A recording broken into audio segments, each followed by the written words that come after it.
Talib Kweli.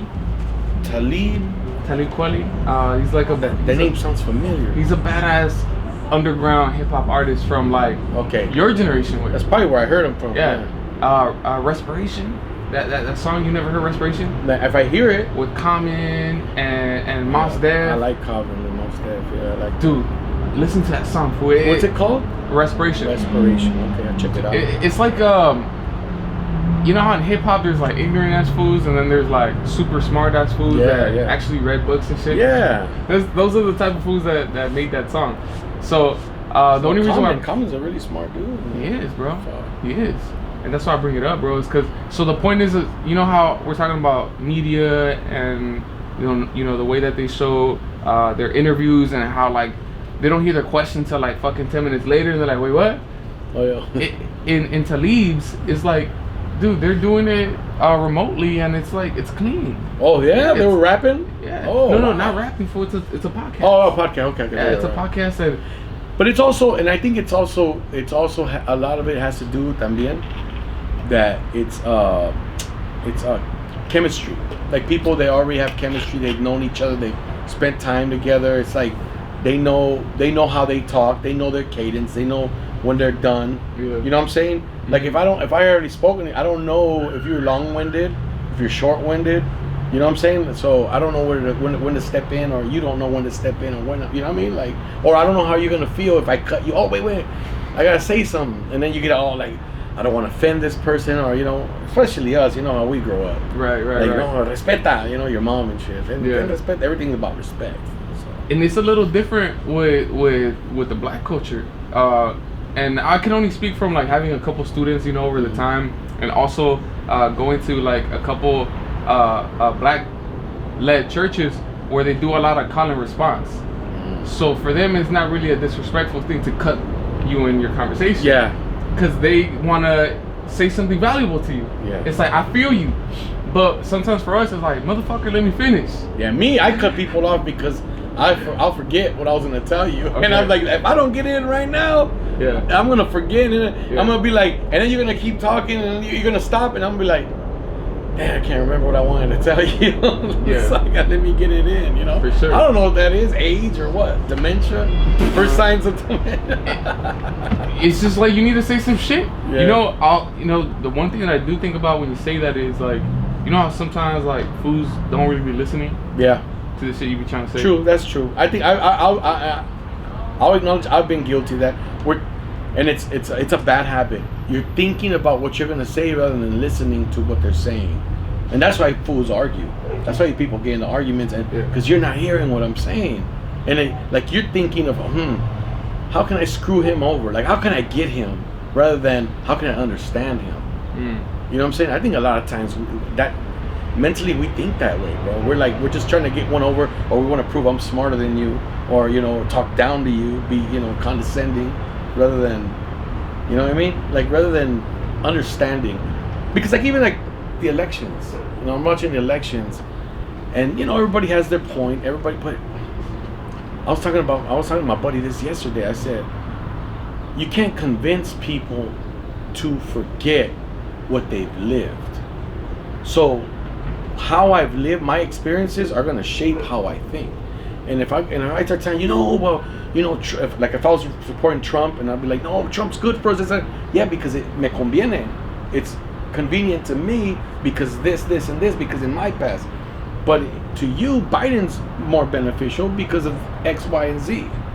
So I can't tell you that Biden's bad because your experiences led you to believe he's better for the, for the country.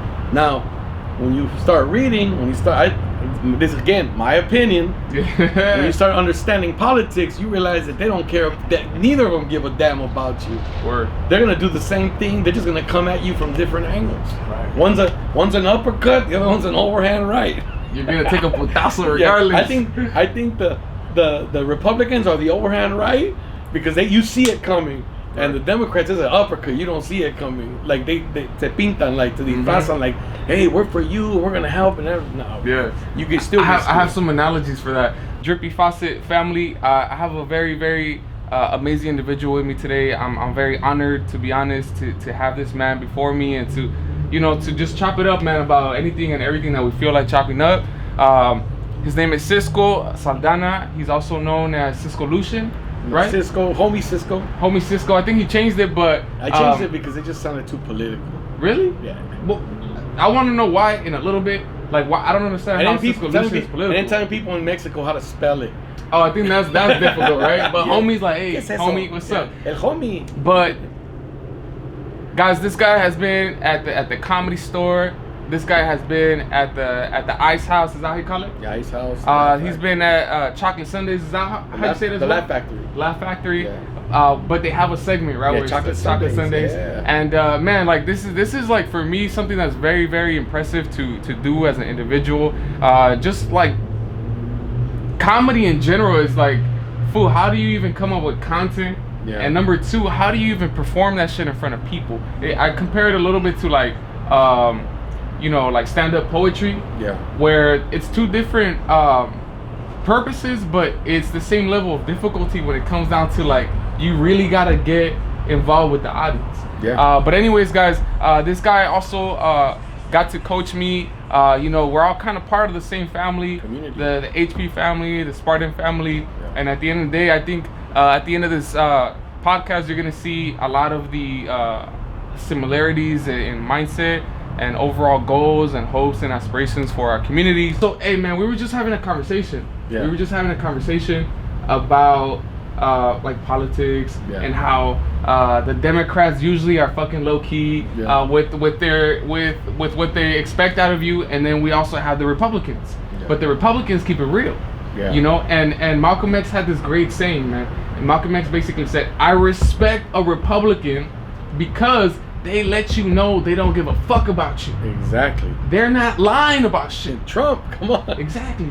But the liberal, he says, the liberal is a sly fox. Yeah. The liberal, you might fuck around and think that he's all cute and cuddly, but when you're asleep, he's gonna fucking kill you. Yeah. So, you know, it might seem like it's a little bit out of context, but I agree with you, bro. So I agree with you. I mean, there's gonna be people who are gonna give you, like, once again, like I'm saying, it just based on your experience. Right.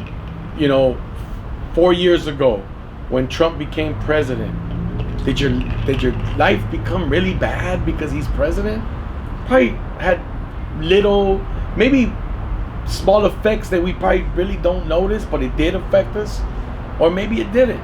You know what I'm saying? But if you have money, if you can relate to him, then you know you probably benefited when he cut. You know, you have corporations that cut your taxes and made it easier for you to, you know, move your business out of the country. Tax, you know, all that, when they talk about tax breaks and all that, you know, they always say, they never tell you who it's for. They just tell you, oh, he's gonna tax us more. Oh, he's gonna tax us less. Oh, he's gonna cut taxes on the rich. You know, it's so the common person doesn't really have time to investigate and do all. They gotta work, man. The blue collar person, you know, shouldn't say the common person, but you know, I mean, the blue collar person, the person que se chinga, you know, that works. So that, you know, like my parents, my mom, my dad didn't look at politics. They didn't look into that stuff. They went by, oh, el Trump es malo, voy a votar por el otro. You know, like that's how they base it. You know, we've educated ourselves, you know, through school, through reading, through whatever experiences. We've lived different lives. We're born in this country. We're growing up in this country. So our experiences and what we see, our sight and sounds, have shaped and molded us. I mean, that's the way I see it. That's true, bro, and that's why there's always going to be a disconnect between the right and the left, because they have their own like lived experiences. A lot of them grew up in the church and shit, so automatically somehow that's going to make them like anti-abortion and shit. Yeah. And then, you know, like we're from Los Angeles, and Los Angeles is always liberal, and it's probably going to be liberal until forever. In fact, there's something very interesting, right? That when you get like big cities, it's hardly ever a lot of Republicans there. And they exist, but they're like the minority, right? Well, they're the owners, the business owners and all that. For sure, and they have a reason to, Yeah. right? This is why I never trip, bro. I don't give a fuck who you vote for. Yeah. You have the right to vote for your best interest. Exactly. If you're a fucking millionaire, why would you vote against rent control? Yeah. You know what I'm saying? Why would you vote against tax? For taxes. Why would you vote for a Democrat who's going to raise your taxes? That's what I'm saying. Like, I'm not going to get in this argument with somebody. Exactly. Oh, okay, you're a millionaire, dude. You know, do you? Do you? But there's less of you than there is. And you know, going back to what you said, it's funny because Mexican people consider themselves Democrats when we have more in common with conservatives, because Mexicans is a conservative culture. If you go back to the Catholicism, the rural, most Mexicans come from rural areas. The big cities like Mexico City, Guadalajara, Monterrey, those are Tijuana could be considered. It's got a couple million people.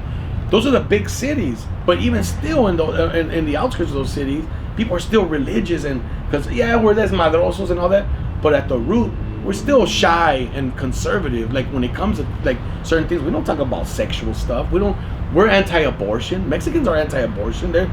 You're looked down upon for abortion. You're looked down upon for being free with drugs and smoking pot, bro. You're a freaking complete loser.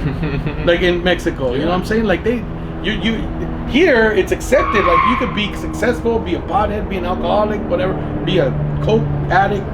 Mexico, no, dude, you're a bona fide loser unless you're in that business, For sure. So I think it's funny that here Mexicans are more Democrats, but I still think that they still think at the root of it all, they have more in common with the conservatives on the right, the religion and all that stuff, the fear of God and everything. Yeah. So I mean, it makes a lot of sense, bro. I mean, as Latinos, we're slightly disconnected from that Mexican traditional root because we have been indoctrinized into a new system. Yeah. But that's why it's always been such an interesting thing to be a quote unquote Chicano, because it's like that you come from that, but that you also don't really believe in that shit. Yeah. So like, for example, like me, I grew up in a church, but by the time I became like 11, 12, that's when I started playing football. Yeah. So that became my really good excuse to just tell my mom, like, hey, I'm not going to church anymore. I got football practice on Sunday.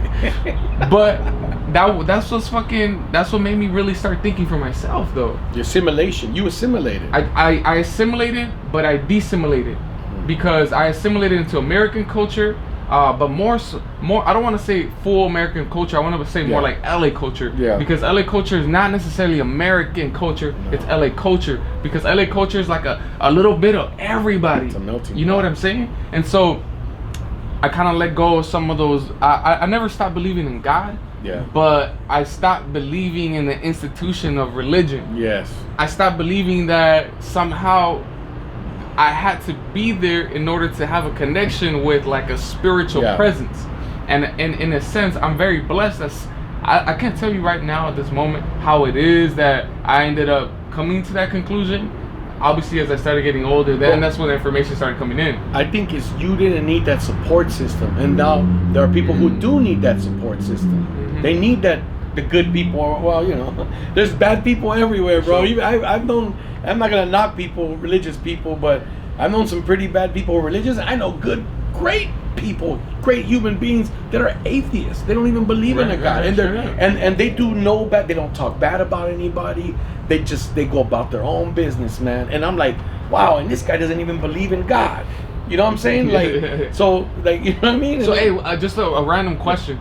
Do you think society would be better off, more evolved without religion? Or do you think that religion actually serves a good purpose in providing like a moral and ethical structure to society? Ooh, that's a $1 million question right there, boy. If you ask me, people would be better off without religion. Because they go off and try to. You don't need nobody to tell you what's good and bad. If you're doing bad, you're doing bad. Sure. You don't need nobody to tell you to do bad, but you need that support system. Like I said, that's what I'm saying. Like, those fools that were desmadrosos their whole life, and then all say, "Hey, man, I'm going to church, man." You're like, you go to church?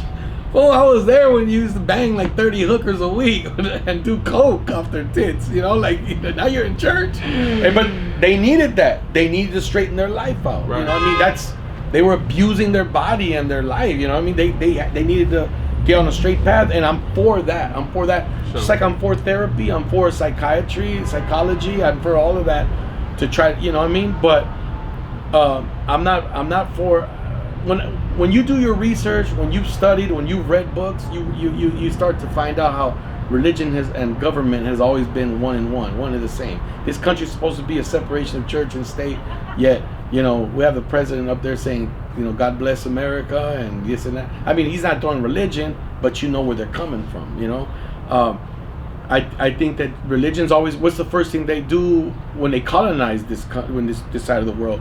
Threw the priest out there and said, hey, make these people into civilized human beings. Who said they weren't civilized? They weren't gambling. They weren't getting drunk and abusing drugs and stuff and they had drugs plentiful. I mean, this peyote was rampant everywhere. But it was sacred. But to them, it's a ritual. Like I remember I told a guy, man, I want to come to I told a native guy, I want to come to your things and try that peyote. He got mad. He said, hey, man. He goes, that's not something you play with. That's ritual. That's an earth connection with human and the earth and the energy. It's not to go there and just get high. And that was something, ignorance. My ignorance, because I don't know nothing about that. Sure. But it taught me something like, you gotta be respectful of stuff like that. But, like they say, excess is the worst thing. You gotta, everything in moderation. And I'm not saying like, they do their peyote during the temescales and all that. That's it. They don't be doing it on the side, whereas, here in society, people over there getting drunk, tore up, left and right.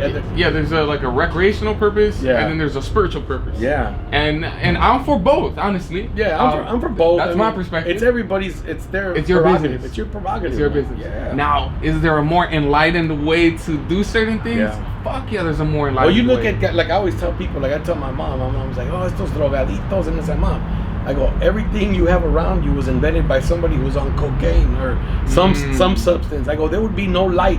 Thomas Edison was up every night, snorting lines and stuff, doing rails, freaking, so failing until he got it right. I go, and once again, my mom, God bless her heart, good human being, little ignorant. She comes from a small town in Mexico, man. Not the most educated person. That's another thing that America doesn't realize it though, because they always look at Mexicans, oh, ignorant. Well, the people who need to come to America, come to America. People that don't have to come to America, they stay in Mexico. Mm-hmm. They got money, they got businesses, they got property. Right. But the person who wants to better their life, it's never gonna happen as we get the ambulance, right? Typically, there's a fire department right here. But the people who are over there, they don't need nothing from America. They got it. They don't have to come over here. Okay. Unfortunately, there's family that needs to come. Otherwise, they're never going to get out of that. They're going to be stuck in that rut. There's no opportunity. You know what I'm saying? And it's that same perspective, bro, and lived experience that makes me feel very fortunate and very lucky every single day to be alive. Exactly. Because when I was little, bro, since like 4 and all the way to like 13, pretty much every summer vacation I was in Mexico, bro. And of course, what part? We come Durango, and we come from villages. The heat, baby. You know what I'm saying? and so I had family members who had floor that was made out of dirt. Yeah. So when I would be in there, it became normalized in my brain, even though it was drastically different. But you loved it. I loved it, but you know why I loved it? Because freedom. Mexico was free. It's freedom. It was fucking free. That's what Mexicans say, that they miss when you ask somebody. My wife's from Mexico. When I ask her, she just says, I miss the freedom of Mexico. Here, seems like they're watching everything you do. And over there, you're free. Like, kids could be running around the pueblo, running around. No worries. Hey, you just yell, Jesus. I mean, like, 7 guys are going to come, but, but then they say, no, ustedes no, él. Come on. Like, you know what I mean? Like, I'm just saying, like, but you could run around and everybody got an eye on you. Everybody knows who you are. You know what I'm saying? Like, here, your kids come out, you're like, damn. They're fucking gone. They're gone. Where they go? And I used to ride my bike around everywhere when I was a kid. You don't even see really kids riding bikes anymore. I mean, they skate. They skate, but even 1 or 2 before, kids were on bikes everywhere. Skateboards, bikes, roller skates, not roller blades, roller skates. You know what's interesting, bro? I think my generation of boys is amongst the last generation they got to participate in that life. Yeah, in that because lifestyle. Of this now, man. Yeah, the phone, the games. I mean, we had them, but we weren't as addicted to them like these kids. So when I was in high school, that's when cell phones started to barely have like internet power. Yeah. To actually surf media, social media, which was probably like MySpace and Did you Facebook. have one in school? Did you have a cell phone? Nah, I was always broke, fool. I was always broke, so I didn't get a cell phone until junior year, fool. Okay. Junior year, and I only had texting. Yeah. And even at that, I didn't have unlimited texting like most of you fucks. And so that's like where I came from. So nowadays, I'm able to look at all my kids. I look at all my students, and it's like, yo, I tell them, I'm like, yo, you know what? You guys have one of the most powerful devices at your availability at one single click. And so I tell them about the power that they can utilize it for good. Yeah. But you know, I don't know if you've seen the documentary called Social Dilemma. No. It's on Netflix, bro. It's very, very good. I'm not gonna get too deep into I'll it. check it out. But essentially, what's going down, bro, is that this new generation is the most depressed, most anxious, most suicidal generation ever. Because all they see is the most beautiful girl on there, or the dude, the ripped dude, or the guy with all the money and fancy cars and all. I didn't grow up seeing none of that, you know. Right. All I saw was around Datsun, you know, like I'm gonna get one of those drop with rims. No, dude, like when I graduated high school, I got my first pager. I thought I was the shit. I had a pager looking like a drug dealer. Beep, beep, beep, beep. Oh, wait, I gotta make a call real quick. Anybody got a quarter? I had to go put it in the payphone and make a call. You know, I didn't have no damn cell phones. And then I had a cell phone I think I got a cell phone like in the late 90s. I got a cell phone. Was it the brick cell phones? The brick cell phone. It was a Sony. It was a Sony cell phone. And shit, I don't even remember how I used to carry it. But yeah, it's funny because it was some lady that hooked it up, and it was just like, it was one of those like bootleg, because like you could make unlimited calls. Really? Yeah, I don't know. It probably charged somebody. God forgive me. You know, like, I mean, I was young and naive. I wouldn't do that now. I mean, that's kind of messed up. You know. Yeah, like, yeah, but I mean, they probably didn't pay for it. I mean, some hood shit. But still, it's some hood shit. Yeah, the lady said, "Oh man, I don't even know how it got paid. I paid her once. I got the phone. That's it. Like, so I was calling everybody. Like, I'm on my cell phone. Yeah. You know, like there was no texting. It was just a number, like your phone, like your house phone. Right. The numbers came up, beep, beep, beep, beep, and that was it. Send, call. You know, of course, phones were cut off back then because it wasn't as good. So, like, what year is that? Oh, it's late 90s, man. Like, late 90s, like 90. 97? I want to say, damn, yeah, maybe 97, 98. Yeah, 99, 99, like 99. Somewhere around there, 99. So yeah, man, it was I like the era I came up in. I'm 45 years old, but I love the era I came up because I got to experience life without all this technology, and now I'm experiencing life with the technology. What do you feel is the biggest difference? Or privacy, bro. Okay. Privacy. I mean, now film you. You know, you fall down and get hit by a car, people don't even help you out. They film you. I mean, that's sad. That's fucked up. You know, I want to get views. I want to get likes. Like, screw this guy. It's una enfermedad, bro. You have Medi-Cal? Yeah? You'll be all right, dog. Let me record you. We'll make sure you get some money. Here you go. No, I'm just saying, like, people used to help you out, man. Like, and now it seems like they just want to get, they want to get that like. They want to upload that video right away so people, oh, look at this shit. You know, and that's I think that's been the what you call it, god dang it, I'm lost for words. Like, biggest detriment? The detriment to society, man, is that the cell phone, there's no privacy, and like you said, suicide rates, depression, anxiety, and it's from being on your damn phone all day. Yeah. And what it is I'm bored, let me get on my phone. Damn, I'm bored, let me get on my phone.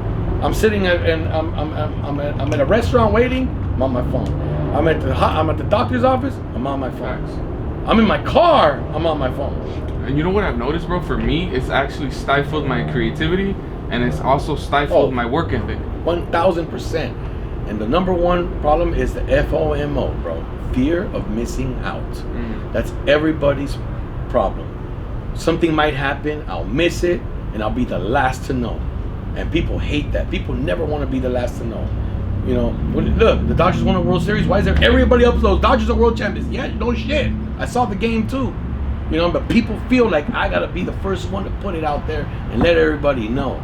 Right. And my picture is cuter than yours. Mm-hmm. It's better than yours. This is the best one. Look, Dodgers world champions, right. Or Lakers. The one that had LA and Lakers, right. Or whatever. You know, and Kobe and everybody wants to get. You know, everybody wants to get like me. I share things that I find interesting.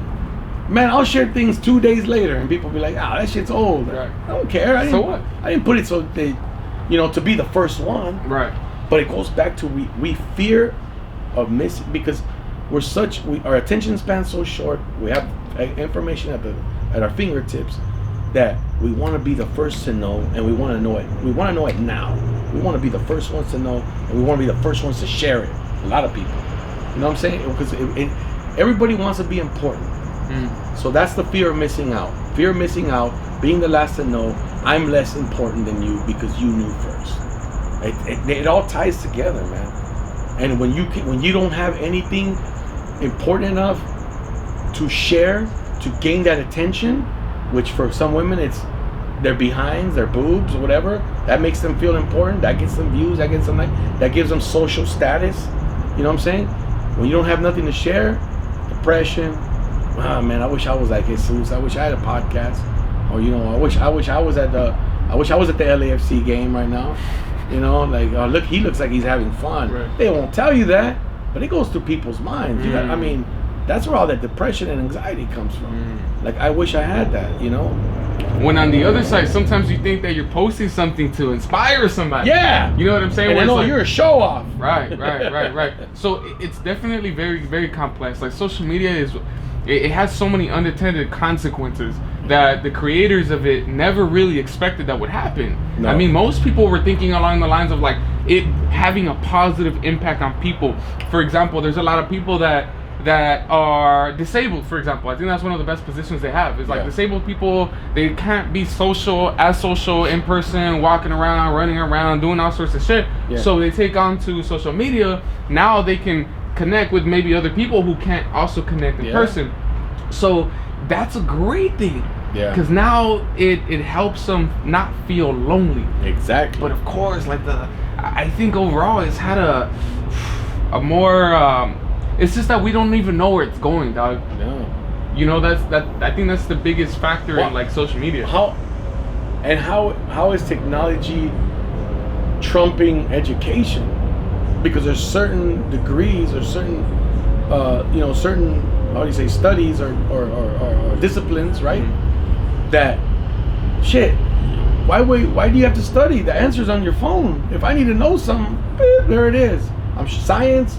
I mean, obviously science and medicine, you need to be there. But a history question, I got it on my phone. Well, I gotta memorize, who signed the Declaration. You want to know? I'll tell you right now. Who signed Declaration of Fair? There it is. Yeah. There's the answer. Yeah. I don't need to study. I don't need to remember that anymore. So what I would say is like the flip side to that. Education is important. Don't get me wrong. I'm just saying that there's certain aspects, certain disciplines that are irrelevant. That technology is just like we didn't have. Now imagine if you would have had that in high school, bro. Yeah. All the answers at your fingertips. Easy money. Yeah. So here's the positive side to that, is that if you are a kid that does not have access to a higher education, you could go on YouTube and pick up hella knowledge. Hell yeah. Hella knowledge. Financial, everything. Which is the best. Financial the one. And I would recommend to a kid, financial first.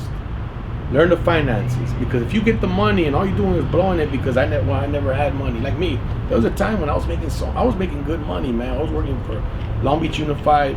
I was a network specialist and stuff like that, and I was a young man.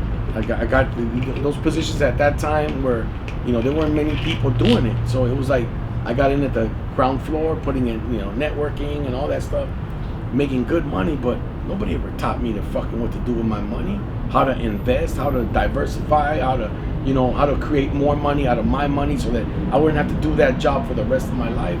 So what do? You spend it. You go out, you party, you take a trip, freaking blow it. It's all right. I'm still working. I'm gonna get more next week, or I'm gonna get more, or a month at the end of the month, right? When you work in education, they pay you every month. You know, I'll get next month. And that's the thing. We get into debt. You know, college is debt. You know, I remember I went to Cerritos College first. I remember them giving me credit cards. I didn't even have a damn job. I'm like, how are you approving me for credit cards? I look back and think, how'd you approve me for credit cards when I didn't have a job?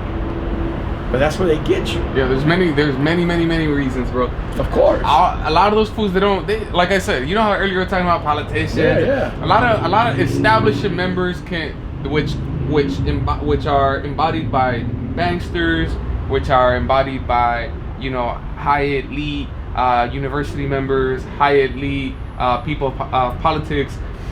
They are already in a position where they will feed us that sort of information so that we can become the indentured servants. Of course. That will make their pockets richer and richer and richer and richer. So for them, the more kids we feed, go to college, no matter how many loans you gotta get, they're like, fuck yeah. Yeah. Fuck yeah. So I have this theory, bro.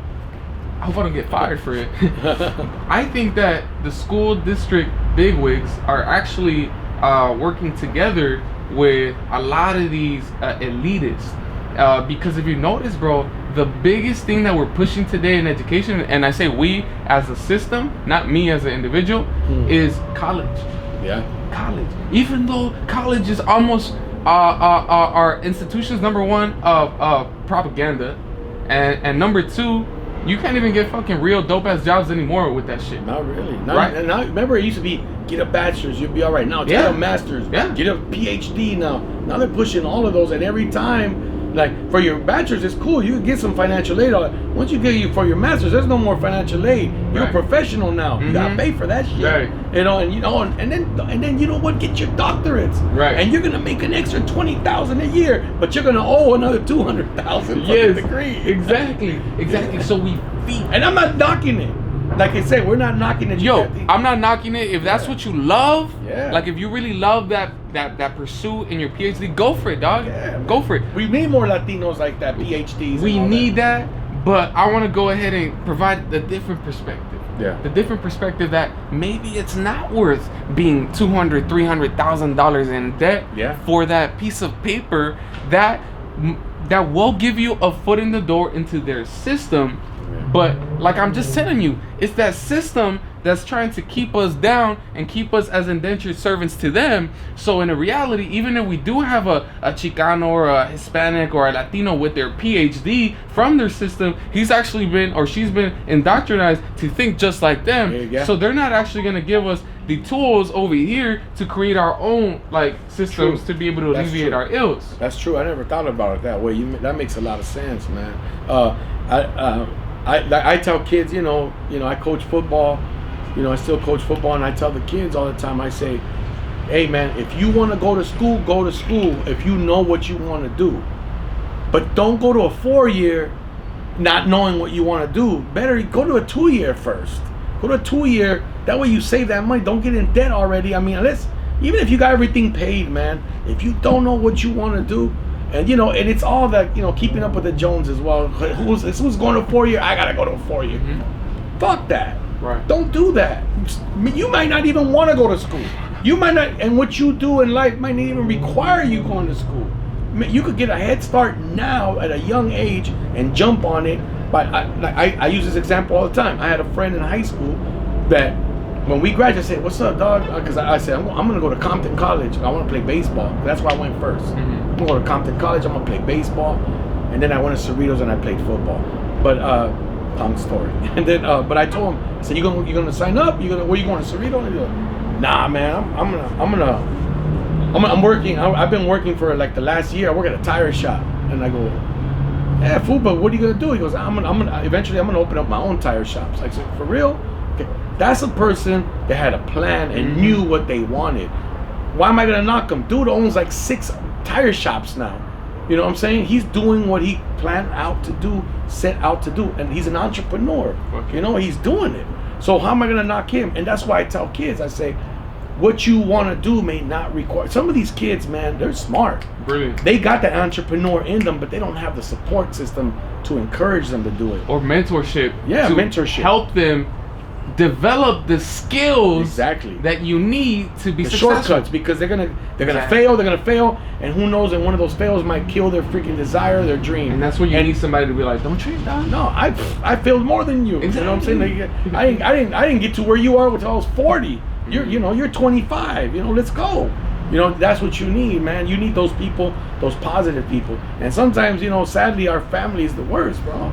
Like, no, otra vez vas a estudiar, vas a deber más dinero y la chingada. No. Like me, dude, when I got into comedy, it was like, comedy, you got a good job, you're making $70K and this and that. And I'm like, $70K, so what? The money comes, the money goes. Right. I go, but I'm not doing, I liked what I did, but I didn't love what I did. That's a big difference. You know what I'm saying? I liked it, like, I wouldn't mind doing it. It didn't bother me, but I didn't love what I was doing. I loved coaching football. I love being on the field. I love being around those kids and joking with them and encouraging them and talking shit to them, but talking shit to them in a way to motivate them, because you got to talk to the kids. They hang out on the streets. You can't talk to them like in this Ivy League vernacular and shit. You got to talk to them to connect with them. You know what I'm saying? So I like that, and I like being on stage. I like doing, telling my jokes. A lot of my jokes are fucking stupid. It's material I've had that. There's material that I'm like, why did he even say that? That's stupid. I don't even believe none of that shit. Yeah. And I throw it away, and I try to come up with shit. But I'm the type of comedian that I'll go up there and I'll just talk and I don't care. Well, if you don't laugh, need more of those. Fuck it. I gotta get something out of this. I'm not trying to disrespect your time or your effort to come see it. I want you to laugh, but I'm also trying to progress, and I gotta fail to get better. And if I don't fail today, I'm not gonna get better tomorrow. So, and that's getting back to the point, that these kids that think that everything has to be a success. Everything has to be a success. And no, it's not like that. You're gonna fail, man. You gotta pick yourself back up. And you hear this over and over. Get yourself back up. Get yourself back up. But when the support system around you doesn't support that, you're looked at as a loser or whatever, then it's easy to fall into that depression and anxiety and all that shit. Right. And then you're looking on social media, everybody's fucking, rich as fuck. Yeah, or but successful. But this here's a typical selfie, right? Like this. Happy. Hold on, and then what's up, fool? Yeah, fucking, Yeah. I gotta pay my bills, man. But hold on, picture. Right. Yeah, like I was telling you, man. Like 30 grand. But they're smiling in the picture, but the conversation after the picture was different. It was like, I owe money and I'm fucking nervous. They're gonna lock me up if I don't pay this shit. So it shows. That's one of the false things on social media that people don't think about, man. And that's why they get depressed too, like you said, going back to that. Right. One of the things that you said that was very interesting, or that connects to everything that you were saying, was like the idea of just doing a jale just because it's paying the bills and shit. Yeah. And doing a jale where you wake up every morning and you're like, fuck yeah. I can't wait to go talk to coaching. You like coaching. I know you. I've been coaching since I could. Yeah. Since I had the ability to start coaching. Yeah. And for me, it's always been a beautiful opportunity to just share. It's not just football out there. People think it's just football. It's about community. It's about connecting. Exactly. Connecting with these. Everything's connection, bro. You connect with people. Look, man, I always tell kids, money and things are not the biggest assets in your life. People are. If you connect with people, people like you, like genuinely, and you have these genuine relationships, poor or not, people will never let you fall. They'll pick you up. They'll be people because they like you and you have a connection with them. Like you don't have to have a lot of money to be happy. You just gotta have people in your life that make the times worthwhile, man. Yes, sir. Like for instance, your best friend, that you've known, that 100% has your back. You've had their back, which is very difficult to find, man, because it's not always like that. There's sometimes a little jealousy even amongst friends, man. Envy, not jealousy, but envy.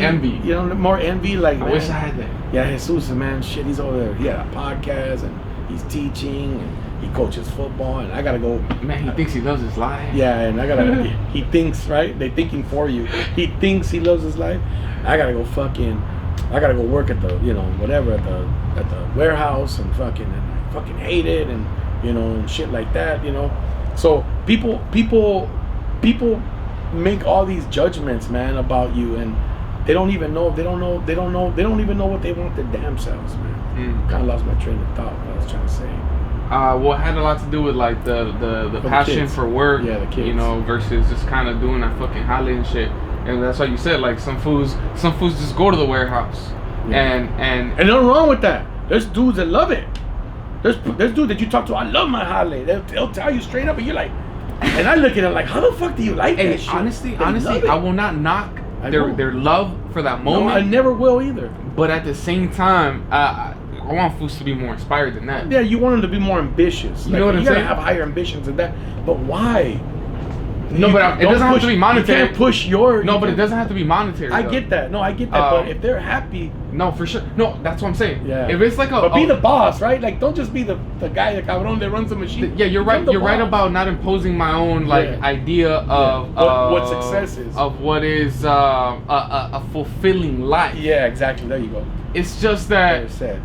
I wouldn't know how fulfilling it is to be the average Joe in a fucking warehouse. Yeah. I can't fathom. I work in a warehouse, so I know what it's like. I've worked fucked up jobs too. Fuck that life. I'm like, fuck that life. See, I worked in construction. I said, fuck that life. I worked in a warehouse. I said, fuck that life. I worked, what else did I do, man? Oh, the hardest job I ever had was unloading trucks in a warehouse. I was like, holy shit, it's like 112 degrees in this fucking truck. Huh? And like, dude, come out like they just dumped water on my ass, drenched in sweat. And I was like, but mad respect for the people who do it. And I'm sure there's people that do it because they have to do it, because they feel like they got to put food on the table. I was fortunate enough at that time, I didn't have to do it. I said, fuck that, I'm going back to school. I got grants. I got, they'll give me money and all that. I don't have to do let's go, dog. Give me another little part-time job somewhere else. You know what I'm saying? Yeah. Some people feel like they don't have that option, and some people just lack a lot of, and this is a lot in the neighborhood, and this is blacks and Latinos in the neighborhood. It's just the self-esteem, the confidence that they can accomplish. Self-belief, more. The self-belief that I can accomplish more, and that's what I use. Mario's story, not rich. By any means, but I've done what I love to do, which is comedy, travel. I've gotten to go to Europe. I've traveled across the U.S. through comedy. I've traveled across Mexico because I do Spanish as well through comedy. Got paid for it. Got put up in some nice hotels. And I'm not saying it to brag. I'm just saying it. Shit that I never thought this little boy that grew up in HP would ever fucking experience in his life. You know what I'm saying? And I wouldn't trade those experiences for nothing, man. You know what I'm saying? I wouldn't trade those experiences for nothing. Those experiences are freaking awesome, but I never thought I would experience them myself. So when I talk to these kids, I say, look, dude, look at me. If you think it's not possible, shit, I thought it was impossible. Am I rich? No, I'm not rich. So what? I go, those experiences are priceless. I go, I have experiences that only rich people could say they have. But I'm not rich. Who cares? But you're rich inside. Yeah, dude. I can pass that on to you and say, don't worry about the money. If you do what you love, you're not even gonna get worried about the fucking money. We need to eat. We need to put a roof over our head. I mean, I'm not gonna fucking bullshit that part. But at the same time, if you do what you love, this is cliche. It doesn't feel like work. Even though it's work. I mean, fucking flying out on Wednesday, flying back Monday. Flying out on Wednesday. Yeah, pero no te pesa, it's not draining. It's not like, no. Fuck, I gotta go make people laugh again. Well, no, it's tiring sometimes because some people will tell you, the same joke. I heard it last time. Hey, motherfucker, you went and watched fucking Jay-Z sing the same shit from 20 years ago. True. And you want to hear it. How come you don't want to hear my shit? Yeah, I want to say something that connects to something you said earlier about what matters most is the actual connections of human beings that you have around you. Yeah. And so it's currency. There's different types of currency. There's obviously monetary currency. Yeah. But that's not the first time I hear that today the most valuable currency are relationships. Yep, absolutely. That's what I was talking about when I lost my training. Right. I was talking about connection. No, go ahead. Yeah, and so I want people to not only be, financially free, but humanly free. Yeah. And you can't be free from within unless you can connect healthy. You can have a healthy connection with people who have mutual love for you. Yeah. Because we're social animals. That means that instinctually, no matter how much of a fucking loner you think you are, you still crave a best friend. Oh yeah. You still crave a partner. Love, bro. That even whether it's sexual, whether it's emotional, intellectual. Those people who say fuck love, they're trying to fool themselves. They're trying to. It's like the alcoholic who says, if I drink, I'll forget it, my problems will go away. You know what I'm saying? So the person who says fuck love says, if I repeat that enough, then I'll be numb to love. I won't need it anymore. But the reality is, you die if you don't have love. You gotta have love in your life. You gotta have something emotional in your life. We're emotional beings. We live on emotion. Everything has an emotion. Angry, sad, happy, horny, whatever. Like it's all an emotion, bro. You know what I mean? Like, and we want to share it with somebody. You know what I'm saying? Right. Horniness. Sometimes you'll share it with anybody, but even if it's your hand, if you have to, or anything. Right? I should have said that. Not anybody. No, that's messed up. No, but like, you want to share. You want to share something. I mean, there's that was the one thing about. That's the one thing. Not the one. That was. It is. That's the one thing of comedy that made me pull back on the traveling as much, because I used to travel more. I used to be gone all the time. I go to Mexico, go everywhere.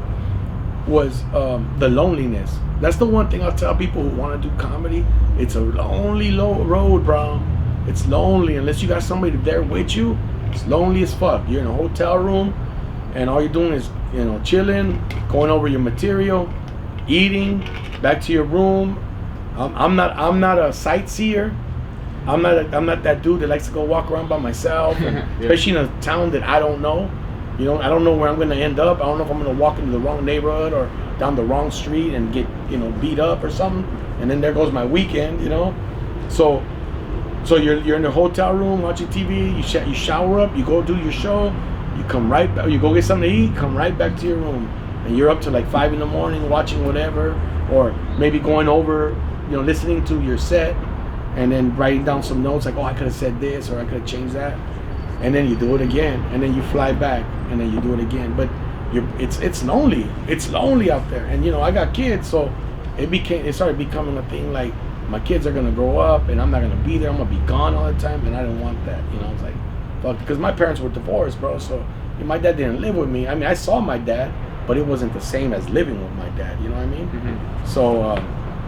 I didn't want my kids to say, yeah, I remember my dad was never around, So I was like, fuck that. I got to pull back on that and sacrifice a little bit of my, comedy career. It's all right. It's worth it. It's for my kids. It's not I'm not doing it for fucking an addiction, or, I'm not doing it for something. I'm doing it for something right. So, so I still do my gigs, but I do them locally, or it's got to be a one-nighter. If I got to fly in, fly back right away if I can. And if I can't, then I don't do it. Or fly in one night, fly back the next morning. It's got to be that. What was one of the most exciting shows that you can remember that you were a part of? Dude, I did this. We did this. This amphitheater in Texas, and I did it with like 4 Tejano groups. I was hosting it. I hosted it. It was like a fucking 35,000 seat amphitheater. That shit was crazy. But. I'll be honest with you. I prefer a little spot with 40 people. I love the intimacy of people being around you. It's like being at a party and we're sitting around this table and we're just shooting the shit. That's what I enjoy. Okay. And that's what I like. That's the comedy I like. Fuck the theaters. Fuck the arena. And it's fucking badass. I mean, I'm sure it's fucking bad. I've never done an arena, but I'm sure it's fucking badass to have that many people. That show wasn't sold out, by the way, because De La Hoya was fighting Mayweather that night. Okay. I remember that. But it was exciting to be in such a big place with a lot of people. It still had a lot of people, and opening with some well-known Tejano groups and stuff like that, Tex-Mex music. But that, and then going to New York, doing shows. You know, you always New York, Chicago, and going to all these cities, DC, Boston, and doing shows, and it's fucking going to England, going to London, and fucking doing shows. Damn, you did some shows in London? Yeah, bro, fucking dope. Damn, that's a trip, bro. Like, I mean, and then to have people come to you, you know, it's like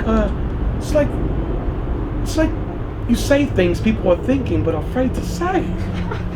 It's brilliant, mate. It's brilliant. Yeah. That shit was dope. Like when you have people come in and talk, it's weird. Dude, you know what's weird? You know what's weirder is being in a place like London, central London. I hear you pass by and I go, hey man, where are you from? This would happen. Some girl passed by, her talking. I go, where are you from? She goes, Southgate. I'm like, what the fuck? Like, yeah, it's just weird, you know. Like we're in the same part of the world. We're from the same part of the world, right. And we're in the same place. The other side of the world, at the same time. Southgate. I was like, oh shit. You know, something similar like that happened to me. When I went to college, I was in Iowa, and I had already been there for a year. You went to school in Iowa? Yeah. I didn't know that. So in my senior year, and by the way, the school was about 99% white. But what part of Iowa? Sioux City. Sioux City, Iowa. Is that north, south, west, where? Let me try to visualize sorry to it. interrupt you. I've been to Iowa. It's right next to Nebraska. Okay, so that's it's on the bridge. It's on the bridge. On the west side of Iowa, right? Yes. Yeah, it's on the west side. It's on the west side. I was in the central like Iowa. west central area. So I came down from Minneapolis to Ames, Iowa. Okay, which is the fucking Iowa University. Yeah, no, Iowa University is the Hawkeyes. Yeah. And then there's the Falcons. That's Ames. The Cyclones. Oh, Cyclones. Iowa State? Yeah, Cyclones? yeah. Iowa State is in Ames. Oh, are they? Very, I didn't know that. Or very, very close, at least. So, yeah, I came down. It's not Ames, but it's very Minneapolis, close. And then I went down that highway that went across, probably went to West Iowa where you were at. Right. To do a show in the middle of the cornfields, bro. Damn. That's some real fucking white people shit. Oh, yeah. So I was telling you, fool, like, I'm in there my second year, and like, I'm walking like I usually do, you know, minding my own business, and I'm like, damn, I'm fucking hungry, so I'm gonna go get some food. And then I happen to see some food, and I'm like, what the fuck? This one has a lineup. This fool's hair is short. Like, I'm like, it's like some food that's from the hood. A lineup. So and he was Latino? He's Mexican. Yeah. He's Mexican. Oh, so shit. I'm just like, hey, bro, what's up? Where are you from? Yeah. And he's like, oh, I'm from Southgate. And then I'm like, what the fuck? You're from Southgate? I'm from HP. Did you guys become friends? Yeah, man, we became really close friends. That's dope. Really close friends. I mean, it's just like... Yeah, when you're at school, that's another thing. When you're at a university, you're all you got. Yeah, dude. Like you know, I could just imagine you're probably like 5 of you. 5 Mexicans. Who knows how many Mexicans? Honestly, it was like probably maximum, like... Because there was Mexican foods from Mexico that were playing soccer. Oh shit! You know, which those foods are sick as well. But they got money. They come from money in Mexico. Most of them were rich Mexicans. Fucking fresas. One of them was a sick ass food that was actually that came to the United States, but he didn't have a lot of money. Vamos a chupar, güey. No mames. There was food like that for sure. No mames, cabrón. But they were cool too. You know? Poca madre, no eres de Southgate, güey. Oh, fucking fresas. And yeah, man. You guys connect when you find people of your own culture, when you feel lonely, yeah. When you feel like nobody really fucks with you, when you feel disconnected from society, it's almost like a breath of fresh air. No, it's sad because when you're in a place and nobody gives a fuck about learning who you are, knowing you, they just look at you and judge you just because of the way you look, and like they don't really want to. I mean, they'll be cool with you, like, hey, what's up? But you know, after class, we go our own ways. You know, you go your way, I'll go mine. Right. Which is, yeah, dude. I mean, I was at Cal State Long Beach, and that's. And you felt that's here. Yeah, I mean, you Latinos are in a little corner over here. Black people are in another little corner over here. It's all white. Lots of Asians, you know, more Asians. And then I remember the Middle Easterners were in a little corner, and it's all segregated. Like it's rare it's rare you see Latino like within that circle with like, you know, white people. If they are, then they're whitewashed. Like they're like, yeah, man, fucking, you know, they sound like them, they act like them, which is really hard. They dress like them. They dress like them. It's hard for me to stand foods like that. Though. See, yeah, that's the thing. Like another thing I'm gonna tell you. Here I'm gonna tell you. Here's another thing I'm gonna tell you. It's hard for me to understand if a motherfucker grew up on Marbrisa and Clarendon and now he's acting like that. But if the guy grew up in Laguna Hills, Orange County, and Laguna Hills, and that's all he knows. That's fine. I can't judge him. I can't. It's like we used to get mad if you don't speak Spanish. Hey, what if you fucking Mexican? What do you mean you don't speak Spanish? Again, I used to get mad, but then I'm like, well, if the dude grew up somewhere where, I mean, his parents didn't want him to know for some reason, probably didn't want him to know, or there was a lot of pressure. I don't know what that person experienced. And I'm only telling you because my cousins were like that. My cousins are más morenitos, dark hair, grew up in Laguna Hills. That's why I mentioned that city. They don't speak Spanish. But they fucking love HP, Southgate, Bell, because for the first time, they were in an area where the majority looked like them, and they weren't like the excluded. No, they weren't excluded visually. because my cousins weren't excluded because they were good athletes. So they played football. Okay. They played baseball. So they were able to find their way to assimilate. Yeah. So if you through sports you can assimilate. Always. Through sports people will like you. You know what I'm saying? Sure. Like, but hold on. Again, they like you for your mulish abilities. Yeah, not for you. No, they don't like you for your intellect, their spirit, and all that. They're like, oh, you can toil. You can be the workhorse. Yeah. Now we can value you. Yeah. As a beast. Yeah. You see what I'm saying? Like these things are still things that are like part of like racist ideologies. Well, he used to tell me that, as a young man walking down the street, he'd get pulled over all the time. It's like, I fucking live here. My uncle was captain of the fire department, bro. Like for 20 years. Yeah. I mean, like in Palos Verdes, up in the fucking rich area. This captain of the fire department. Made shitload of money, whatever. Bought homes, had homes all over, and they lived. Being good for them. They lived well off and whatever. They moved out there, but he lived in the neighborhood. The police don't know. They just pulled him over because he's dark hair, dark eyes. Yeah, what are you doing around here? You don't fucking live around here. They would tell him. Yeah. So that's why when he started, when he got older and we started hanging out, and he started coming out this way, it's like, I fucking love it out here. He goes, I don't fucking feel that way anymore. Like, even though he had a lot of, he got a lot of white friends and all that he grew up with, but, he felt like over here was just different. And he just loved it. He fucking ended up marrying a chick from HP. Damn. Isn't that crazy? I gotta love that story, man. My uncle went to Fremont, by the way, his dad, and was third baseman on the last Fremont all-city baseball team championship. Like he played with major leaguers, Bob Watson, like late '60s, like guys that played with the Yankees, World Series, Bob Watson, fucking. When there was still white people? No, they were black. Oh yeah, they were all black. My uncle was the only Mexican on the team. He was a third baseman, starting third baseman. He was gonna play with the Angels. Had a family, it's a typical story. Became a fireman though, made a career. He figured out a way. Yeah, figured out a way. But yeah, dude. So yeah, that's rough. That's we think they got it easy because they live over there. But like I said, we can't judge them. We can't judge them because of where they're from. And also, like when I hear someone talk a certain way, or whatever, I hear them speak and I'm like, where are you from? Oh, I grew up in Simi Valley. And I'm like, oh, okay. Fuck. What am I gonna do? I can't change the way you talk. But it is annoying when you're a Latino. Like, hey man, like fuck, and you're like, oh, what the fuck, bro? You sound like Zach Morris.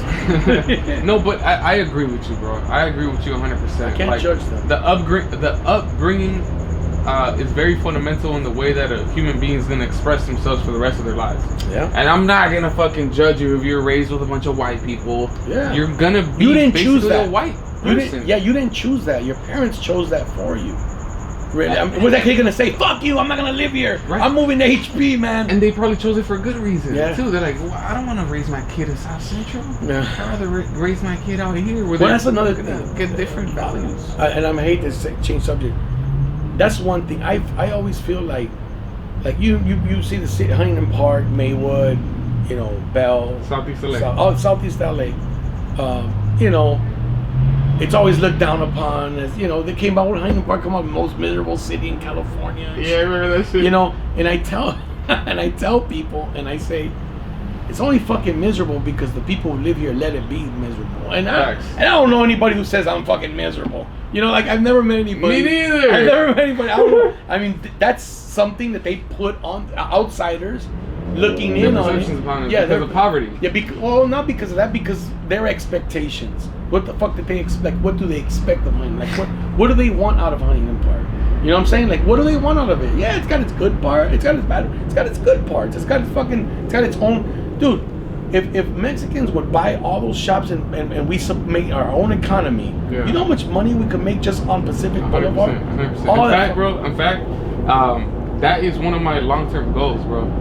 And I don't want to put down none of the Arabs or Armenian fools that are there. Hey, they're doing what they're supposed to do. They're trying to make money. They're working. They have profitable businesses. They give people jobs. But this is another thing that Malcolm X has spoke about, and he will talk about it from the black community perspective. But here's one thing that I love about listening to and learning from all of these black leaders. When they speak to the black man and black woman, they're speaking to me too. Yes. Because of a very similar subjugation that we've experienced from the same systemic issues. But anyways, he made a point in Detroit, and he said, all of these Jews own everything in our business. Yeah.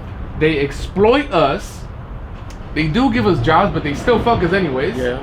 They get all the profit, and then they take it to their neighborhood, and then they uplift their neighborhood, and then their neighborhood looks great. And then what does Detroit look like? Shit. So what he said, and many others said, like Elijah Muhammad and all of them, they were like, yo, you got to be the owner. Absolutely. Because if you're the owner, bro, we were raised in Huntington Park. I actually give a fuck about this place. Exactly. I have pride for this place. I have love for this place. If I have some profit, I'm going to look for the next person to uplift with that profit. Exactly. Oh, you have an idea? Shit, here you go. Let's keep building, and eventually that shit could be owned by Mexicans. That's what I tell the kids. Because, the kids, that coach and all that, you tell them, hey, man, you go to school, you come back, you help your community. I'm getting the fuck out of here. That's the first thing. They want to get out of here. I'm like, instead of going and joining somebody else's community, why don't you make your community into the community you wish you grew up in? Why don't you do that? Why don't you create? Because I'll tell you what, the white people, they're gonna come, they're gonna gentrify this area, and they're gonna create it into a community, and then you're gonna come back looking at it going, damn, I never knew Huntington Park was capable of looking this way. Or I never knew Maywood was capable of looking like that. Or Bell, or the Southeast, I never knew it was capable. Of course it's fucking capable, but we gotta do it. Why are you gonna wait for someone else to come in and show you how it's done? You gotta fucking do it. Yeah, take some initiative. And then you rent it to their ass for fucking $5,000 a month. And they will fucking rent it. Of course. The only reason why they don't come and get it is because it doesn't seem appealing aesthetically wise. Exactly. Are you kidding me? When this Southeast LA area was created, it was created for white people. Mexicans lived by the fucking trains, by the downtown. That's where all the jobs were and shit like that. And they created this area named after Mr. Huntington, the fucking the Santa Fe Pacific. I actually don't know the. Oh, dude, yeah, it's named after that dude. Huntington B. All the Huntington, the South Santa Fe Pacific fucking railroad, whatever the fuck the railway. I'm not. Don't fucking fact check me. I'm not lying. I just know all the facts. But it was created, and there was a cable car that ran down Alameda that would bring people from downtown and back and forth, because those people didn't want to live by the Latinos that were. Boyle Heights, Little Eastern, which I think back in the day was actually all Jewish and Italians and Jewish and Italian and stuff, like East LA. It's funny because back in the day there was microfilm. I don't know if you remember that in the libraries, where you could go in there and it would scan it like real little letters, and you would look at it through a thing, and you could see newspapers from like the 20s, the 10s, like so we used to have that microfilm experience. And then I would look up like Garfield beats Roosevelt and Kozlowski scores the game-winning touchdown versus Bernstein or Rothstein. All these Jewish and Russian names and Italian names. And Mussolini, where the fuck. It was crazy shit. Now it's all Gonzalez, Hernandez, Garcia. Like it should be, right? And so this area was created for all white. Dude, when I was a little kid, I probably had white people. Really? Yeah, I remember. They were fucking. Compton used to be white. I know you've heard this all the time. Compton used to be the old. I remember the old commissioner of the NFL, Pete Rozelle, was from Compton. Because I remember when I went to Compton College, they had a picture of Pete Rozelle, Compton College alum. And shit like that. I was like, oh, that's fucking dope. Crazy shit, right? Yeah. But I'm saying, so getting back, instead of saying, well, I'm gonna go jump in on somebody else's community, why not make your community into the community that you would like to, I mean, you're gonna piss people off, but so be it. If you want it to be how you want it to be, you're gonna piss people off. If you want to better your community, you know what I'm saying? You're gonna make people mad. People are not gonna like the rules. You start making rules and saying I don't want fucking 8,000 cars on my street. We got 2 cars per family. You're gonna piss people off, especially in this community. Be like, sure. What the fuck are we gonna do with 2 cars? Where are we gonna park? Yeah, no, with 2 cars, what are we gonna do? Yeah, where are we gonna park? You gotta get rid of those motherfuckers or whatever the fuck. Mm-hmm. Or we start building fucking garages like they have in New York, where private garages where people can park their cars. They pay a monthly fee. They can park their cars in there, and in the morning they open it up. They can come out, whatever the fuck. Or there's a 24-hour, whatever. You gotta create something, but you gotta do it in your community, man. We gotta, people are doing illegal shit next to you. You gotta fucking let the system know. You gotta get them out of there. You gotta tell them that's unacceptable. The community gotta put pressure on them. We don't want that in our community. People call that snitching, but you know who created snitching? People who do bad shit created that word, bro. And we grow up with this. And we grow up with this fucking thing that the worst thing you could be in life is a snitch. Now, snitch. To me, a snitch is a person who cries about any little fucking thing. But I'm talking about when you want to fix your community, if you want to have a community, the reason you can go fucking to, Irvine and go into communities and feel safe is because they'll fucking rat your ass out in a set heartbeat. I'm looking at them. Yeah, it looks like they're making crack in the fucking, the garage. Fucking busted. Real quick. Got you out of that neighborhood. Now the neighborhood's back safe and clean again before the shit gets out of hand. Because if you allow it, then the neighbor does it. And I know that doesn't sit well with a lot of people, but if that's what you want, if you want a safer, better community, if you want to fix your community, we gotta do it, bro. We gotta eliminate that shit. Hey, I got people in my family who fucking dealt drugs and shit like that. I don't want those fuckers living next door to me. I've told them. And it's family. I get you. And they don't fucking like, but what do we want? What do we want? Are we gonna accept it because, hey, we're Chicanos, that's what we do? Or are we gonna be like, no, you know what, bro? You see what that is, bro? That's tough. The standards are so low for a community. And that's the thing. We won't do it. We won't do it. What are we gonna be? Are we willing to do it? Are we willing to make those changes? And that comes from it has to start from the individual. And as an individual, there's different ways. You know what I'm saying? Like, I'm not gonna sit here and preach and pretend like I know everything. But, I don't either. But from my perspective, I'm gonna do everything I can, like 100%. And I don't know if it's part of my calling or if it's just something that I fucking picked up somewhere randomly, fucking just a random idea that one day just fucking smacked me in the head. But I have been for a long time very, very passionate about trying to do something for my community. Exactly. Which is the primary fucking reason why I became a teacher in the first place. Yeah. There's so many different things that you can take, and you can take, and you can take, and you can take. And in my stage of my life, this early on, I took on teaching, and it came out of my opportunity of going to college.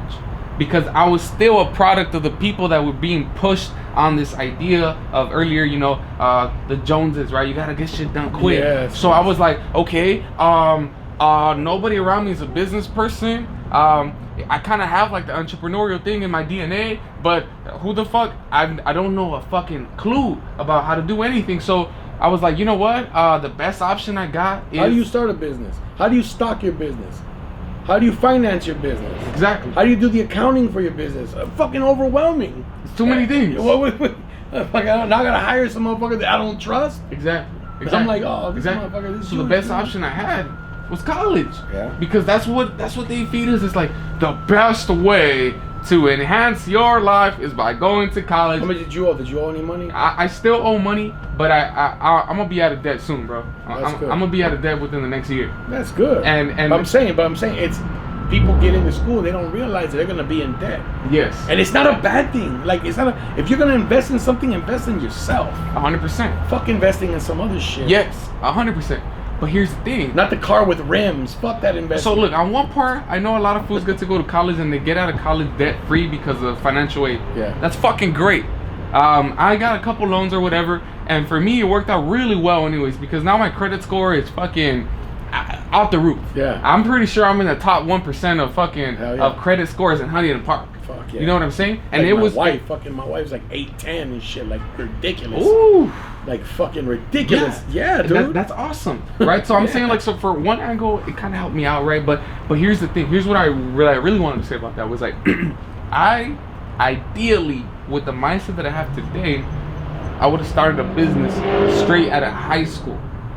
Because you knew that's what you wanted. Exactly.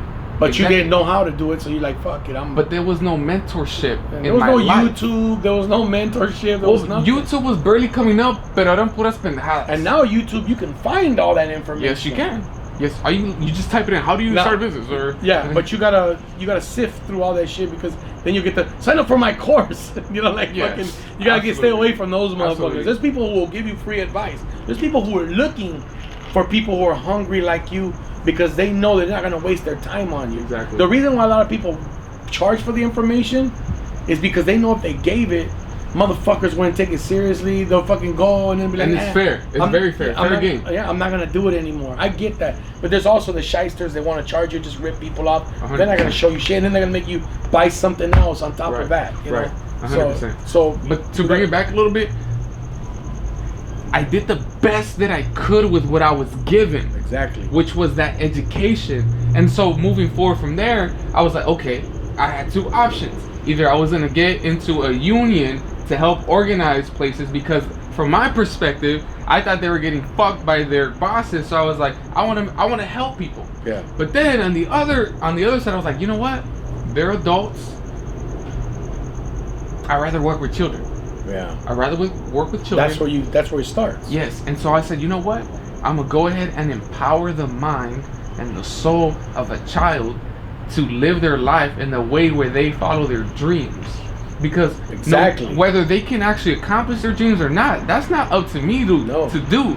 For my job is to inspire them to believe in themselves. Exactly. Because as a people, like you said, motherfuckers don't have the confidence to say, I can actually because they have nobody telling them. As soon as I didn't have nobody telling me. My mom, I mean, you know, our parents do the best they can. Our parents do tell us what their parents do. Dude, the little homie got me started. You probably know this fool.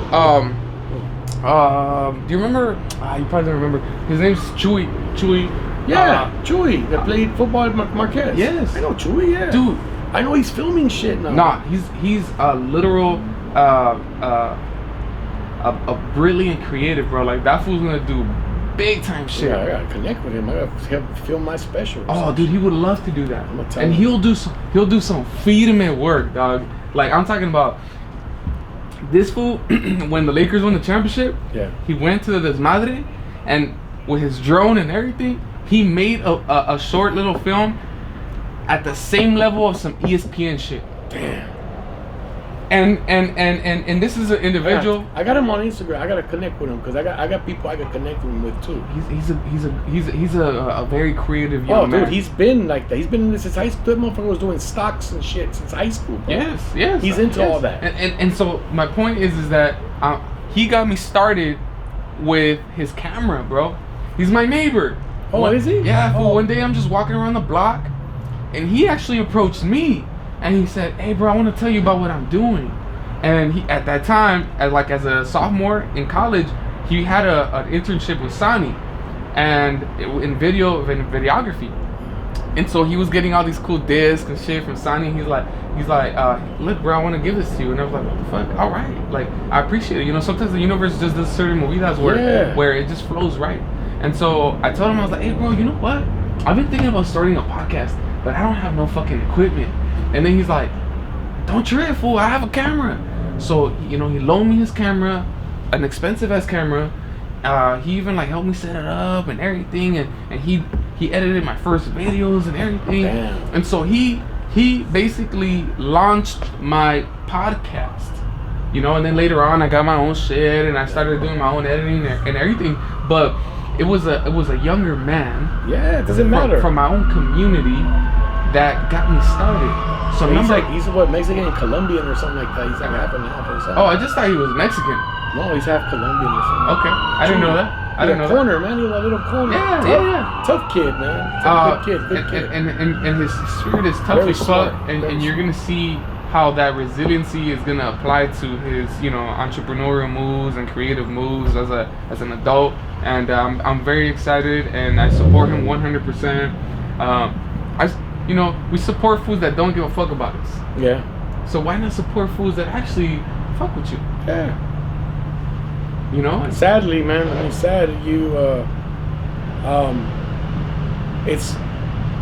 a double-edged sword. It's like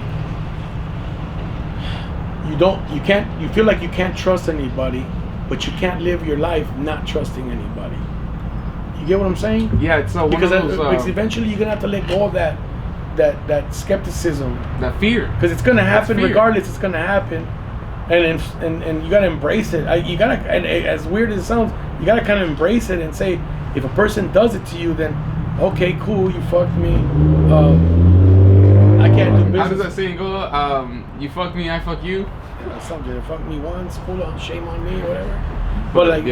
But you just decide that this relationship can't, like, we could be cool, whatever. I can't do business with you, man. Like, I don't trust you. If I don't, and trust is a big thing too. If I can't trust you, then what I'm saying, that you distance yourself from people. You start distancing yourself. But it's like I said, it's kind of hard because like we grow up not trusting anybody, bro. Growing up when you grow up in these neighborhoods and all, it's like, hey, motherfucker. People break. Yeah, by the time you're in high school, you realize like how crazy shit is. Yeah. Middle school. But then you gotta realize you're gonna have to trust people. You're gonna have to trust people. I mean, regardless, you're gonna have to, because if not, you're gonna drive yourself crazy. It's like coaching. Like I'm the head coach. You need a team. I'm the head coach, but I need coaches. If I'm gonna worry about whether the coach is doing what I want him to do, then what the fuck am I gonna have coaches for? I just do it myself. You know what I'm saying? The last 2 years, I actually did it kind of by myself. The last 2 years, it's fucking it's hell, bro. It's a headache, and you're not gonna be able to maximize the potential of the kids. Yeah. Your potential. And I'm not teaching them teamwork. It's impossible. And I'm not teaching them teamwork. That's a good point. Because the coaches got to be on the same page, got to be doing team. They got to see that there's gonna be disagreements. It's okay. There's nothing wrong with disagreements. Just not yelling and fuck you and like at HP. There's a good way to disagree. Yeah. Which is on some, like, the way I look at it, bro. Today, I'm very blessed, bro, to have had the opportunity to just have a lot of perspective. At this point right now, I don't give a fuck about arguing with nobody. I'm not gonna argue with nobody, and it's not because I don't give a fuck about your opinion. It's because I care so much about my own, like, spiritual energy. Yeah. When I argue with people, it steals your energy. Exactly. But you know what I am willing to do? I'm willing to chop it up like a man and say, these are our differences. Can we come to some sort of middle ground? We cannot agree to disagree, like you said. That's what I was gonna say. And then we cannot shake your hand. Yeah, you still will. But it's like I say, your experiences, my experiences are totally different. Our thoughts and our opinions are shaped by our experiences. Mm-hmm. If you tell me to walk down Florence Avenue and I say no, and you're like, why not? And I'm like, because I've been fucking robbed 10 times walking on the street. Yeah. And you're like, I've never been robbed. Mm-hmm. Come on, stop being a pussy. It's like, no, dude.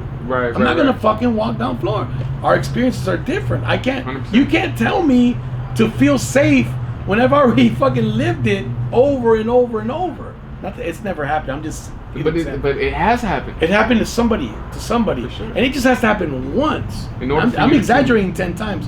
It has to happen once. Nah, fucking, it's happened to me and I still fucking go, whatever. When I was a kid, I got fucking right across the street from Tommy's. I got jacked, man. Fucking waiting for the bus going east. Right. But I'll still walk through there. I don't care. I'm just saying. There's some people that won't. There's some people like, fuck that. I'm not fucking going to. Rightfully so. And rightfully so. And you can't tell them that they're wrong. Mm-hmm. And people will argue about it. Well, you're just a pussy and you don't want to fuck. You're scared. And yeah, I'm fucking scared because I got a gun pointed at me, dude. Yeah. Like, I got shot when I was 17 in Southgate. You know, you won't get me walking down Martin Luther King Boulevard by myself. That's where I got shot. You know, Long Beach and Martin Luther King, that area. I got shot when I was fucking 17, my senior year. Fucking, I didn't even get to enjoy spring break. The first day of spring break, I got shot that night. Damn. We got out of school Friday night, bam, I was in the hospital. The next week was spring break, I was in fucking hospital. I was in bed. I was with my leg up. You're not gonna fucking tell me. You know, you're not gonna tell me that I'm safe, but if I don't feel safe, you're not gonna convince me. And you can say all you want. Have you been shot? I've been shot at. It's not the same. Have you been shot? You know? So people, that's what I'm saying. So when you're saying people are gonna have different opinions, we gotta respect those opinions, because as long as you realize that person when somebody tells you something, it's because some experience, something. It's like people who are racist. They're not really racist, but they've had a bad experience with somebody of that race, and it's shaped them. I mean, now you have the ignorant ones who are fucking brainwashed by somebody who just is stupid. I understand what you're saying. You know, it's stupid. Yeah. You know, but at the same, you know, I'm sure that there's black people who've been done wrong by Latinos. There's Latinos who've been done wrong by black people. There's white people. And then from there it stems into a whole. Yeah. Well, fuck all of them. Yeah, exactly. And then, you know, most of the people's disagreements come from jail orders. You know, like people they let people who are locked up run their lives, who are not free. You're free to do whatever you want, and you're gonna let this. You know what I'm saying? Right. I'm not gonna knock people, man. I mean, we all make mistakes, but I'm just saying, like, we gotta be respectful. We gotta allow people to be the way they are. Now, if they're wrong, there's a better way of going about it. If you feel they're wrong and you feel like they can be convinced, then you gotta find a better way to convince them, and that's that connection. Like, say, hey man, I empathize with you. I got you, man. I know what it's like. You know, maybe you got jacked on Florence, and so you're afraid to walk down Florence. I got jacked on Gage. I won't walk down Gage, but I'll walk down Florence, and you'll walk down Gage. Mm-hmm. You know, so you know, and we start talking about it, and then we realize that, hey, maybe we can figure a way to feel safe and make it better. But you know, I mean that's not something that 100% related to what you were saying. I get what you're saying. It's something different, but it's just a minor. No. What you're mini example, a micro example. I feel like what you're trying to say is that sometimes it's difficult for another person to approach a table in the same way that I'm going to approach. There's no empathy. If there's no empathy. Right. It's very difficult. So what I think now what you're trying to say is that sometimes a person like myself will approach the situation without empathizing the other person, expecting them to understand. Like no, we all do it. The full circle. We all. I'm not saying you, but we all do it. Okay. But I've barely learned. I'm barely become conscious that, you know, I've got into arguments like, no, dude, what the fuck? Kobe Bryant's better. You know, yeah, but that's different. Like though. Stupid shit like that. That ain't shit though. No, I'm not talking about that. I'm talking, you know, real shit. We're talking about real shit. Like, you know, when you talk about politics, when you talk about, like we were talking about earlier, presidents and you know, Trump should be president. Oh, Biden should be president. Yeah. You know, it should be where I'm like, fuck George Bush, man. You know, Clinton was better and this and that, and this is what. Well, shit, I don't know. Maybe for him, George Bush was better. Right. Or even more important, like your wife. Yeah. Or your girlfriend, your boyfriend, whatever you got. It's like, I've been in situations, bro, where with like my ex-girlfriend, bro, I exploded on some stupid shit. We all do. You know what I'm saying? We all do. But that moment had effect for a long time. So what that experience allowed me to learn was that, oh shit, you gotta learn how to control yourself. Absolutely. Control your goddamn emotions. Because when they spill, ya la cagaste. Oh yeah. You know? And so that's what I'm trying to say is that those skills, we can apply them to a negotiation deal, contracts, politics, bullshit little things about sports with homies and everything, and important things like relationships with your family, you know. And so, you know, just bringing that in and saying like how useful it is to try to manage things. Yeah, absolutely. I mean, you know, going back to what you just said, that's why it's going through my mind is, you know, I forgot who said it. Like somebody said that you gotta treat a woman like if you hold her like she's fragile, and if you hold her too tight, it'll break. like something fragile. Like that's how you gotta treat them.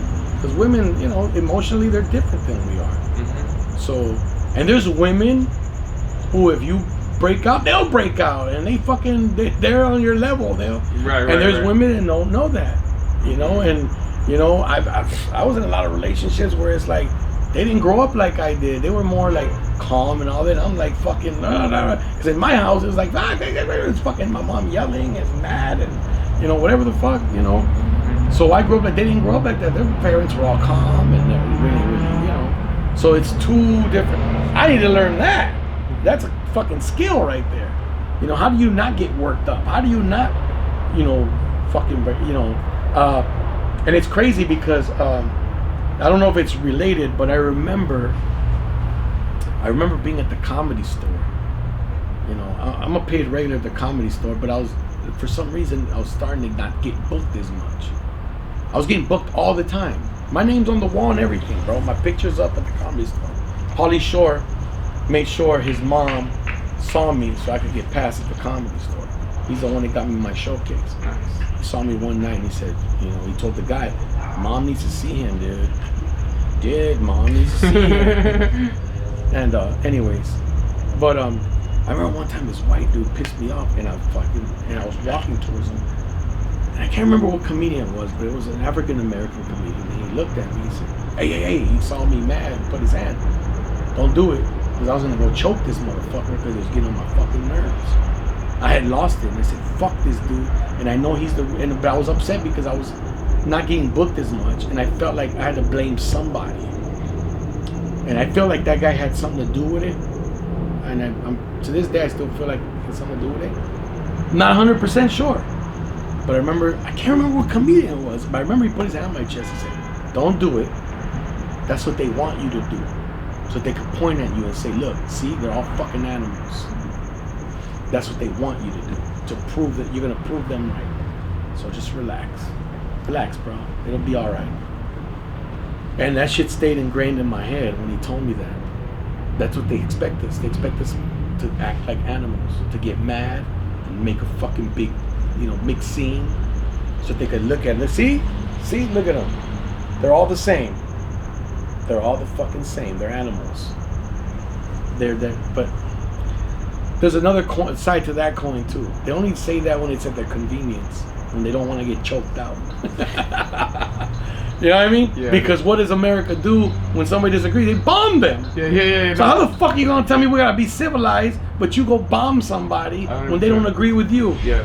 That's civilized? What happened to the talking? What happened to they're animals? Right. What happened to that? See, so you know what that helps me think and reflect on? There's a time and place for every sort of tactic. yeah. You know, there's the non-violent tactics, and then there's the self-defense violent tactics. You gotta throw a helmet and some shoulder pads. Sometimes. Your girlfriend at that time, throw a helmet and put them on, girl. Yes, sir. I'm about to hit your ass. We're gonna go hands up. No, dude, but yeah, that stayed in my mind though. Like it's always, and like I've learned not to overreact to shit, especially in front of like white people or other people, because I don't want them thinking that. I don't want them to look at this fucking animal. I thought about, you know. I mean, there's sure there's times when, you know, you might get pushed a little too far. And you're like, fuck this dude. Mm-hmm. You know, or you said something about your mom or something. And it's like, oh, sure. You're about to get knocked. Now you're getting knocked out, dude, right. Or whatever, or your wife, or whatever, your siblings. But that stayed with me, and we don't. Nobody we grew up with told us shit like that. No te portes así, porque van a pensar que eres un animal. You know, like, nobody even told us, chingatelo. Al contrario, yeah, Jesús, chingatelo, no seas puto, güey, chingatelo. Like, they're fucking trying to convince you to do it. But what do you think? I mean, you agree with that? What the guy said? With no, that's what I said. There's a time and place for everything. I think in that moment, that was the correct thing to do. Because it's a professional environment. It's like if you were at work, exactly, and there was an administrator, and you're like, oh, this guy's just this. I've had enough. Exactly. I'm gonna choke this. I'm not gonna lose my job over your fucking dumbass. Yeah. But now there is a time and place where we must defend ourselves, physically, mentally, any way possible. I truly believe in that. Like, I don't believe in the whole turning a whole nother cheek. No. All the time. But then the reality is, if you have half a brain say you did fucking, the administrator just push you to the brink and you did hit him. All you gonna do be thinking at home, I shouldn't have hit him. Nah, dude, I'm fucked. No, but you would be thinking, I should, not because you're fucked. Yeah, in the hypothetical situation, yeah, if I smack the fuck out of one of these that moment you'll be like, yeah, that what I tell you? I told you were gonna get knocked out one day. Right. But then when you got home, you'd be like, God damn it, why did I do that? Yeah. You know, like you would regret it. You would regret it. I would. Yeah, I would. You know why? Because I have a conscience. Yeah, exactly. That's what I'm saying. That's what I'm saying. So when he told me that, and I thought about it later, I was like, yeah, I would have fucking done it. Then I'd be like, fuck, I'm banned. You know, banned. Yeah. You know, who knows if anybody's that's gonna go around. That's gonna be the rumor. And you chase trouble. You're fucked. Yeah, you get blackballed. So, and that's the little. That's the little. I don't know what you would say. That's the little. Not characteristic, but that's the little. What would you say? What would you call it? That ingredient or the little. Well, the slight difference in between us and between somebody who just would do it and say, fuck it, I'm going to jail. You know what I'm saying? Right. Like, we're all this much degree away from being in fucking jail. Yeah. And there's people who will go over that line, and I think that if you have half a brain, it keeps you below that line, bro. Where you're not gonna go over that line. You're not gonna step over it. You know what I'm saying? Like, it's not that you're a coward. It's that you're thinking of everything. No, it's because there's people that don't know the consequences. Exactly. But there's people who don't give a fuck about the consequences. Yeah, but those are people that whatever happened in their life, their brain didn't get the opportunity to develop that part. That's like, look, fool, there's consequences to your actions. Yeah. Especially like the different degree of consequences. Because there's life's over. Yeah, there's little stupid shit that we can do, whatever, because we know that we can step on the line. But then there's shit where it's like, it's our job, it's our life, it's our, you know, these really important things where you're like, come on, you know, like I really got to take a step back. Here's another thing I used to think about, and I thought about. Say you hit somebody. That dude, you hit him hard, you hit him so hard, falls, hits his head on the cement, brain hemorrhage, dies, your life's over. A little moths. Your life's over. Your life's over right there. Dead in there. I think about it. Have you ever thought about that? And people don't think about that. Like, man, I'm gonna fuck this dude up. And we all think that way. We're all like, you know, we're all like, oh, you know, we get aggravated, whatever. You know, there's people that make you feel that way. But you'll say, little fucking mom. But there's also, we're outside people, by the way. So that's what. But there's, you know, people don't think about that consequence. I got cousins like that, peleoneros. Yeah. I'm like, dude. One day you might fuck around and kill somebody. One day you're gonna hit somebody, and that guy could just trip over something, boom, hit his head on a pipe or something that's sticking out, dies, and your life's over. Was it worth it just to hit that one dude? For your life to just kill that shit. To end your life, because your life's over. You're never coming out of that jail cell. You're never coming out of prison. It's over. Life is over. You're free. Your free life. Right. It's over. Like, I've had relatives who've gotten busted for drug dealing. Right. And I'm like, I was gonna make 20,000. So 20,000 was worth your freedom? Negative. I don't give a fuck if I'm sleeping in the park in a fucking sleeping bag. At least I'm free. Right. I'm poor, but I'm fucking free. Right. And I can move to another park the next day.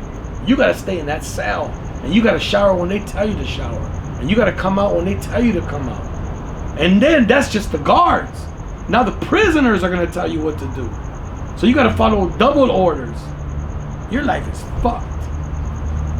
100%, bro. And again, people don't think about. Yeah, people don't think about our actions in the long term. We just want that quick reward because it feels good. But even hitting somebody feels good. It's a reward. It does.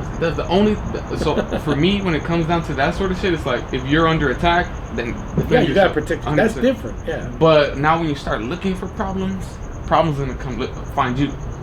You know.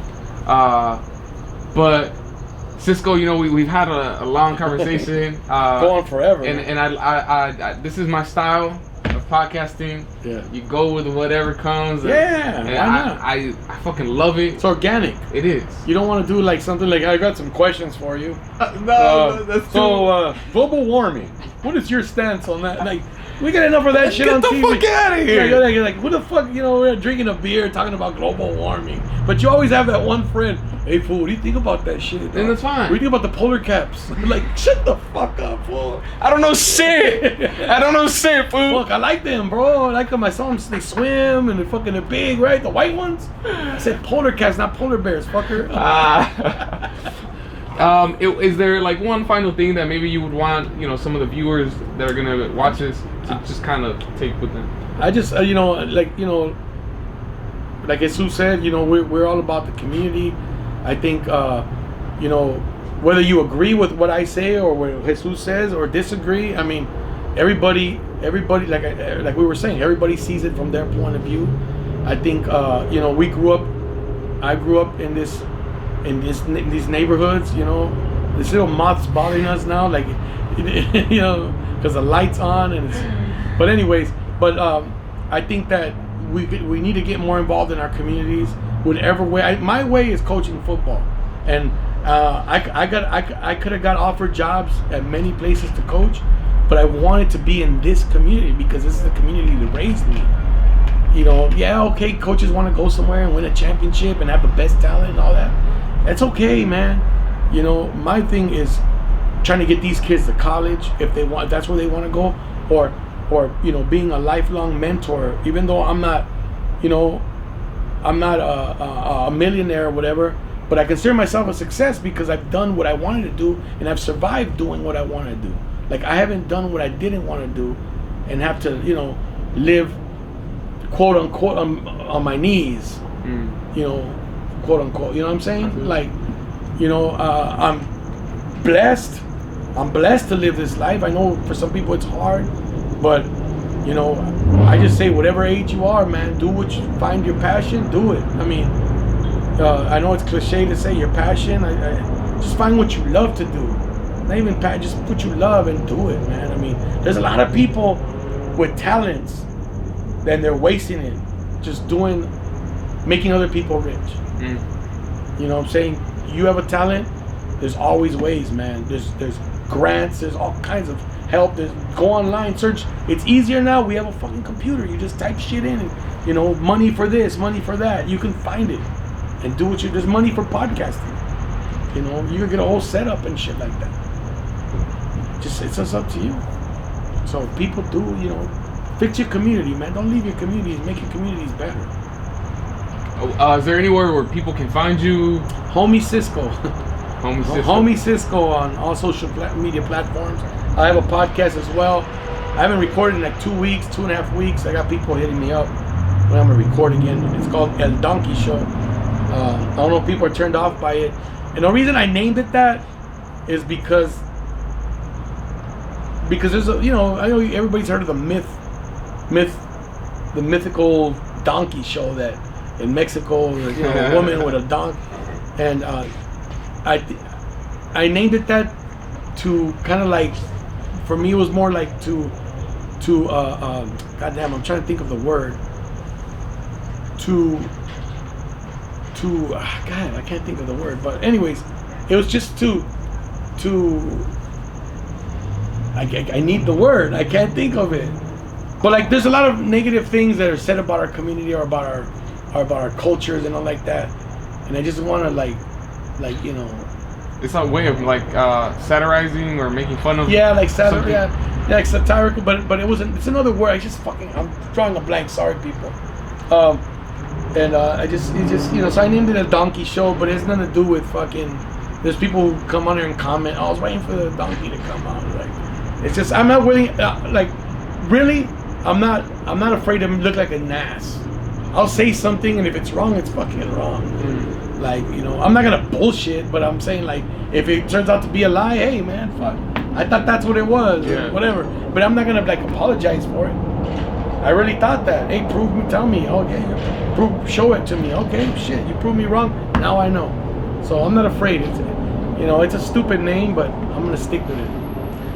There it is, guys. Thank you so much, guys, for tuning in. Like, comment, subscribe, share this with the world as always, man. Thank you so much, Cisco, man, for this. Get the book. Let's go, baby.